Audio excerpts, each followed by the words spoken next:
Di sini Bu Naila tidak sendirian loh, tapi ditemani nih sama adik-adik yang ganteng-ganteng dan cantik-cantik.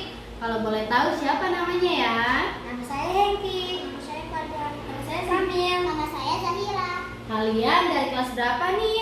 Kelas 3. Oh, dari kelas 3. Oh iya anak-anak, Bu Naila mau tanya nih, kalian pernah gak sih melihat buah kurma yang sudah hampir busuk?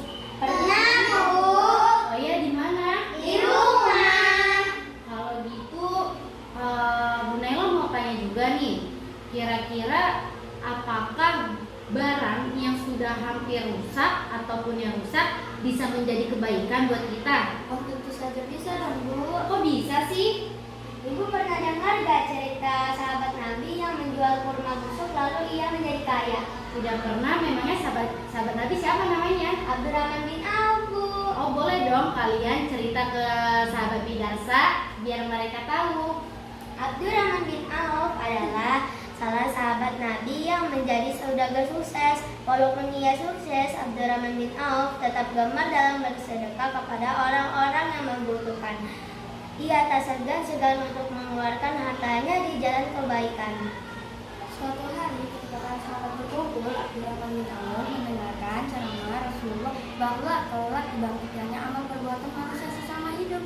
Orang yang kaya akan lebih lama menjalani amal perbuatannya dibanding orang yang miskin, dan saya sungguh bersama orang-orang fakir dan miskin, ujar Rasulullah. Mendengar ceramah Rasulullah, Abdurrahman bin Auf bercita-cita ingin menjadi miskin dan lantas berdoa, Ya Allah, jadikanlah hamba-Mu ini orang yang miskin agar kelak bisa jadi miskin. Bukannya jatuh miskin, kekayaan Abdurrahman bin Auf justru kian bertambah hingga pada suatu hari setelah terjadinya perang Tabuk, banyak kurma di Madinah yang busuk akibat ditinggal perang oleh sahabat.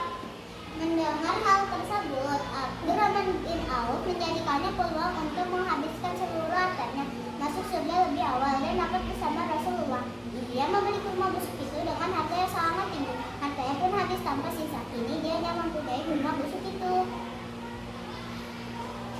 Para sahabat Nabi pun bersyukur karena semua kurma busuknya laku terjual seharga kurma normal. Abdurrahman bin Auf juga merasa senang karena ia telah jatuh miskin, artinya ia tidak akan tertinggal untuk masuk surga. Namun, kemiskinan rupanya enggan meninggalkan nasib Abdurrahman bin Auf.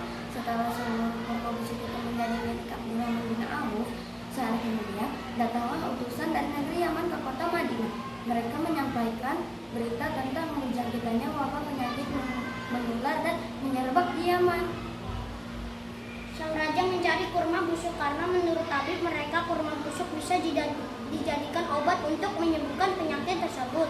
Utusan Yaman tersebut berniat memborong semua kurma busuk itu dengan harga 10 kali lipat dari harga kurma biasa.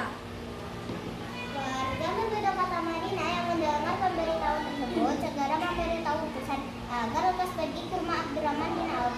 Di sanalah tempat buah kurma yang busuk, kata seorang warga. Tanpa pikir panjang, utusan raja tersebut mendatangi rumah Abdurrahman bin Auf. Mereka membeli semua kurma busuk miliknya dengan 10 kali lipat dari kurma biasa. Abdurrahman bin Auf semakin kaya raya. Kekayaannya belum ada yang menanding karena kurma busuk yang seharusnya tidak terjual malah laku dengan harga yang fantastis. Ketika akan wafat, Abdurrahman bin Auf menangis jadi-jadian. Tak bisa nampak karena takut menghadapi kematiannya, melainkan ia wafat dalam keadaan kaya harta. Rasulullah SAW berdoa agar Abdurrahman bin Auf dimasukkan ke surga. Lalu turunlah Jibril. Ia berkata, sesungguhnya Allah Subhanahu wa Ta'ala berkata, kirimkan salamku kepada Abdurrahman bin Auf dan sampaikan kabar gembira bahwa ia masuk surga. Abdurrahman bin Auf dikenal sebagai orang yang dermawan kepada siapapun. Kekayaan yang dimilikinya tidak membuat dirinya sombong. Justru dia selalu berlinang air mata karena takut tidak akan masuk surga disebabkan kekayaan dimilikinya. Nah, begitu ceritanya Bu Guru. Masya Allah, bagus sekali ya ceritanya. Kira-kira ada gak sih hikmah dari kisah tersebut?